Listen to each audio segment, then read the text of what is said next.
Now, from 12 Sports, PC Hoops with Coach Kim English. The Friars took care of business on home court this week, first with a win over St. John's on Tuesday, which put PC in prime position to get to 8-7 in Big East play last night, hosting DePaul. Friartown needed a win. The fans knew it, and they showed out for this one at the Amp. First half, it's the big man, Josh Oduro, showing off his range. He knocks down the three. He had 27 points. DePaul made things difficult, however. Chico Carter Jr. hits the floater to tie this game at 12. Soon after, down by 1, Carter Jr. hits another 2. Blue Demons lead by 1 at that point. And it didn't last too long. Devin Carter gets it going with the steal. He takes this one back for the slam. That puts PC up 5. But DePaul would have a counter. Same type of play here. Jaden Henley picks off the pass, and he goes the other way for the slam. That brings DePaul within 1. From there, the Friars start to gradually pull away. Carter hits a 3. He had a game-high 31. PC wins by 11, 81-70. You know, we accomplished the mission of getting a win tonight, but that's one of the few positives.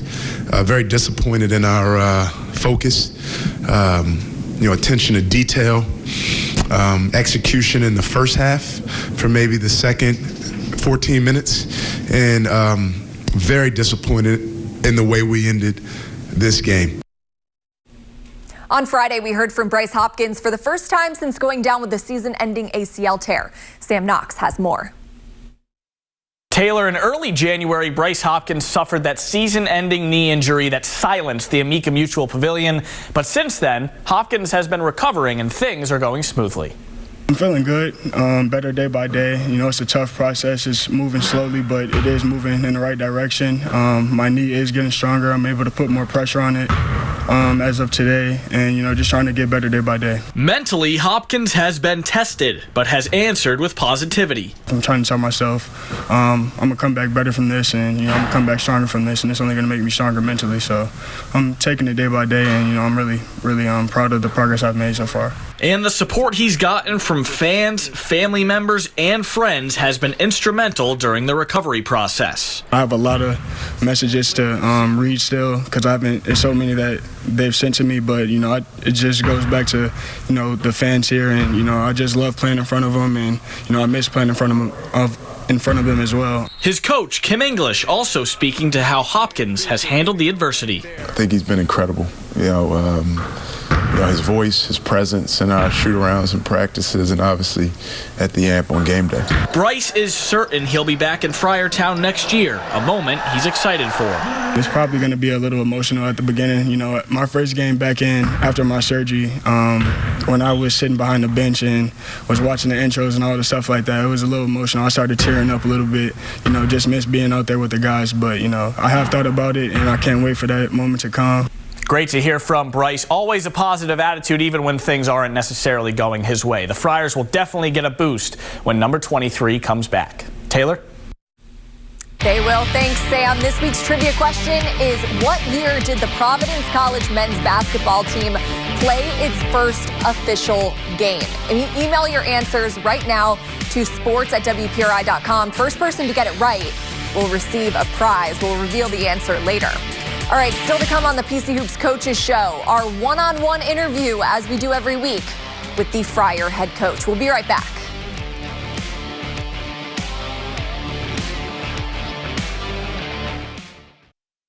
PC Hoops with Coach Kim English continues. Welcome back to PC Hoops with Coach Kim English. And now we are joined by the Friars head coach as he joins us every week. Kim, thank you so much for taking the time to come on the show. Biggest thing I want to talk to you about, or where I want to start, is from a conversation we had last week. You said that you wanted to see how your team would respond after the loss to Butler, an emotional one, similarly to how they responded after Connecticut, but obviously wanting a different result there. What did you see from your guys that came out on Tuesday night and beat St. John's? Yeah, I thought we had a couple of really good days of practice. Obviously the film with the Butler game was disappointing, but thought we got better from it. Thought we did some really good things against St. John's to find a way. to get the win. Then we had to do it again, for DePaul. And those games are hard to get up for, as disappointing as it is, as much as you try to, warn against it. Human nature sets in a little bit. I think our group's ready for this home stretch to finish off these last 5 games before we head to New York. And we heard from you last night, disappointed in the way the ending of that game kind of turned out, with the way the win happened, although it was a win. When you got a chance to look at the tape, what did you see? What are your first thoughts? Well, one, something I didn't think about in the moment was that group, added Jaden Pierre was in that group. That group got us a good lead. A group of Slim, Jaden, Rich, Corey, Garway, those guys, they got us a good lead while we got Devin and Josh a rest there in the second half. But minus Jaden, it was just some teachable moments, and as a coach, it's humbling, but at the end of the day, it falls on us, falls on me. We got to do a better job teaching how to close late. As much as we think we should know or they do know, I said it before, I'll say it again, nothing's taught until it's learned. And it was small things, at the end of that game. Shot a shot too early in the shot clock. When is that late? That late in the game. Anyone that's a driver is on the scout report is now a shooter. We did a poor job switching ball screen.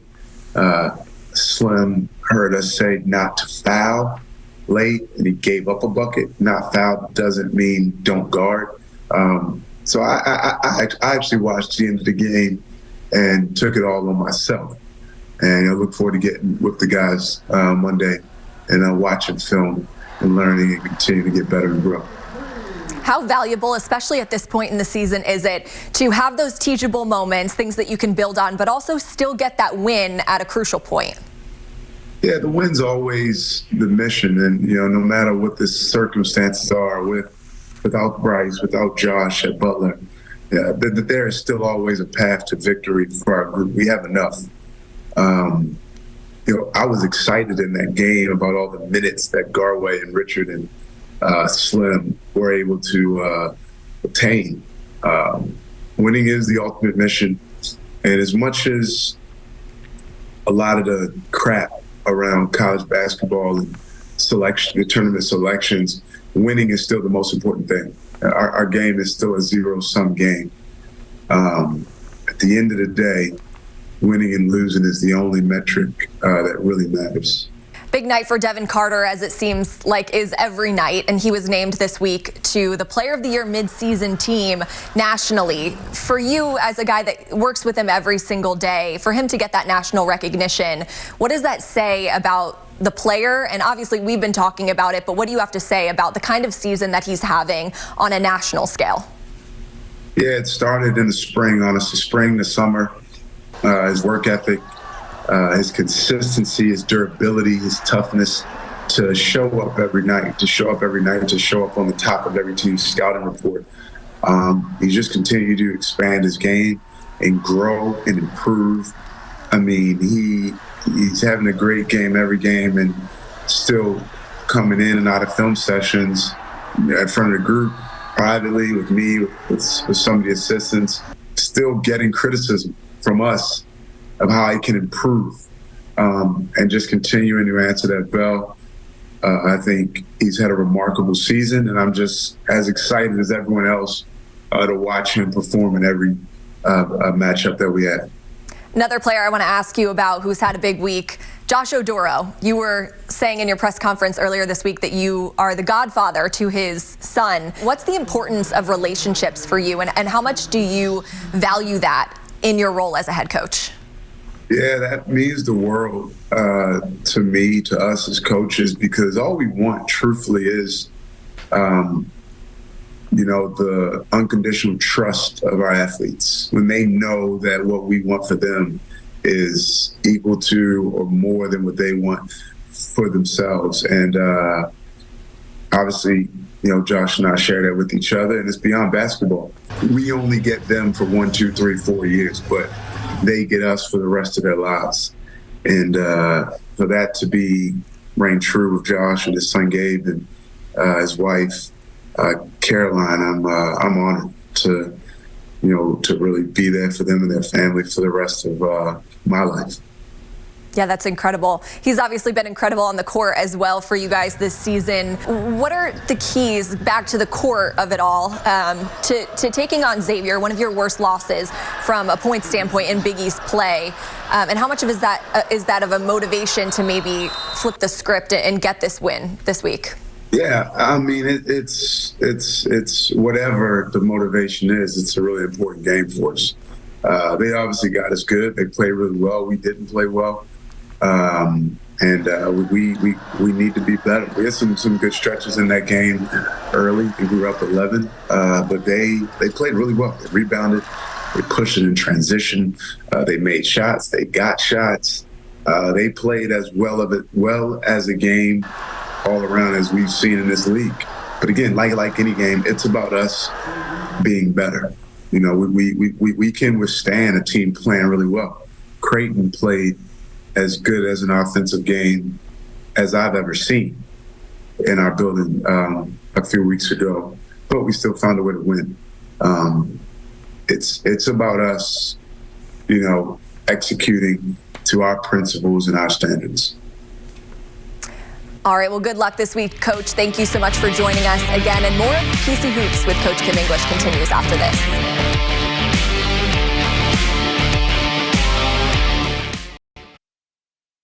PC Hoops with Coach Kim English continues. You've probably heard the word mindset around the program, but what does it actually mean? Nick Rojas explains.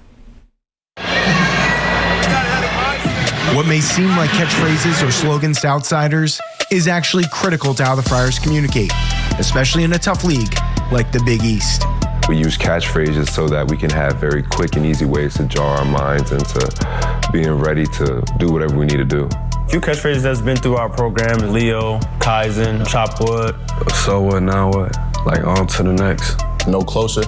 Well, communication is one of the most important aspects any team can have when you're trying to compete to win games. So we work at it all the time. And one of the ways that you become a team that has great communication skills is you have a consistent and efficient vocabulary. Probably my favorite phrase is chopping wood, just coming in to the gym every day with the right mindset to play hard and just get better and get 1% better every single day.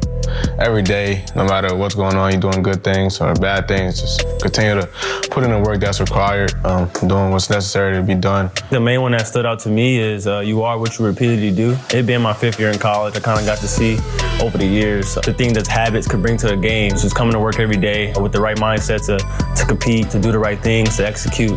I think if you bring that to practice and shoot around and things like that, when you get into the game, it's natural to you. One phrase you may hear the coaches say to the student athletes is Leo. Yeah, we have Leo, which is loud, early, often. It's helpful in a game. You could just say one word and, everybody understands what you're saying. So it's very helpful. Leo, for instance, is the core of our communications. It's a term that I coined years ago when I was a young head coach. We want to be loud enough to hear each other over the crowd. We want to speak up early, and we want to, speak up often or constantly. And of course, it's quicker to say Leo than it is communicate. And then, of course, there's the overarching mantra, the one so powerful, it's on the wall in the building. The overriding term that drives everything that we strive to be about is mindset. Mindset has really helped me this year. I feel like, I haven't got down on myself a lot of time. Mindset just helps me move on to the next. Just kind of highlights that we have to have a different mentality and have a different air about us than other teams. It's not a slogan. It's really who we're fighting to become. And it just means that you always operate with the proper mindset, because when you're competing in a tough competitive environment, a huge part of being successful is just always being able to stay composed, stay together, and forge forward through adversity. Mindset is our efficient way to keep reminding each other to basically have the right attitude all the time, no matter the circumstances. For Providence Friar Basketball, I'm Nick Rojas. Still to come on the PC Coaches Show, Sam Knox and WPRI's Kevin McNamara break down last night's win and the road to March for the Friars.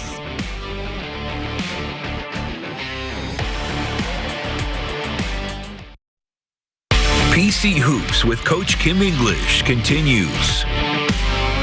All right, welcome back to PC Hoops with Coach Kim English, joined by Kevin McNamara weekly from the Kevin Mac Sports Hour, WPRI, and KevinMacSports.com. All right, K-Mac, 8-7 in Big East play. Needed that one on Saturday night against DePaul. Your initial thoughts from that game? Well, they took care of business. Obviously, everyone's focusing on the last minute and a half, legitimately so. I know Kim English was not happy at all. To be outscored down the stretch there once they took Carter and Oduro out is a bad look, but that's okay. Game's over. It's really the focus is Xavier and grabbing a road win, which is sorely needed right now. Yeah, game over 500 in Big East play, middle of the pack still. What do you need to see from them first in this Xavier game before they take the last 4 games of the regular season? Well, 2 huge games. There's Xavier on the road and then Villanova at home. There's a few other speed bumps there. Those teams handled Providence the first time around. The worst home loss of the season was Xavier. The worst road loss in the league was certainly Villanova. Bounce back opportunities for the Friars. You don't want to get swept by anybody. You know, seeding for the Big East tournament is around the corner as well. But you know, first opportunity is at Xavier. They've been struggling a little bit, but always pretty good at home. And how big are those games against Xavier, against Villanova? Yeah. Especially when you have Marquette and UConn still to play. Yeah, I think they need to get to 11. I think 11's the number. If you go to New York 11-9, I think you're feeling pretty good about yourself. 10-10, it's a coin flip. Right now they're clearly in that bracket, you know, bubble bracket. You don't want to be there. You want to be on the right side, not the flip a coin side. And right now, you know, it's touch and go. To Friar fans that are curious if they will make the tournament, what would you say if you were to put a number on the chances that they will get into the tournament? I know it's hard to say with 5 games left, but given they win, let's say 3 of those games. A 3-2 down the stretch, that would put them at 11. I think they'd probably find a way in because one of those 3 wins is going to come against a very good team or certainly another bubble team. You know, if you want to, you know, put anything in the column and say they're going to win at Georgetown, which is going to be a hard game. The other 2, where are they coming from? If it's Villanova at home and maybe Wednesday at Xavier, well, those are 2 good wins. Is it concerning in any way from a perspective that it seems to be, for the most part, just Carter and Josh Oduro that scored the majority of the points? It's very concerning. I have a lot of concerns about the Friars. Number 1 is ticket gains. He clearly is hurt. Okay, he had to wear the mask against DePaul. He has some stitches that are, you know, hopefully that can heal pretty soon. Broken nose to some extent as well. It's tough to be a shooter wearing a mask. It's really difficult. And if that's going to be the case down the stretch, I've just seen that in basketball a lot. The mask really does throw off, you know, players' feel. They need other guys. Corey Floyd has been up and down, up and down. You know, any consistency at all out of those 2 players, especially because I think Jaden Pierre has played pretty well. He's played very well in some games, but those wing scorers, really important players. All right, and last one. What do you need to see against Xavier specifically for a win? Yeah, Xavier's physicality. You know, they have great size that really overwhelmed Providence. Now, they made shots at the AMP. They have not shown that they can consistently shoot the ball like they did against Providence the first time around. So maybe they get Xavier on a night where they don't shoot as well, keep the game in the 60s, low 70s. I think Providence can steal a win, but it's going to be a tough one. All right, 5 games left, all big ones. Kevin McNamara, thank you for joining us as always. We will have more coming up next on PC Hoops with Coach Kim English. Stay with us. PC Hoops with Coach Kim English continues. Before we go, let's look ahead. The Friars only have 1 game this week, and that's Wednesday at Xavier. PC fell to the Musketeers 85-65 back on January 13th. Both teams neck and neck in the Big East standings, with Xavier right at 500. Tip-off in that game is at 8. And finally, before we go, the answer to our trivia question is 1926. That's going to do it for this week's edition of the PC Hoops Show with Coach Kim English. We'll see you right here next week.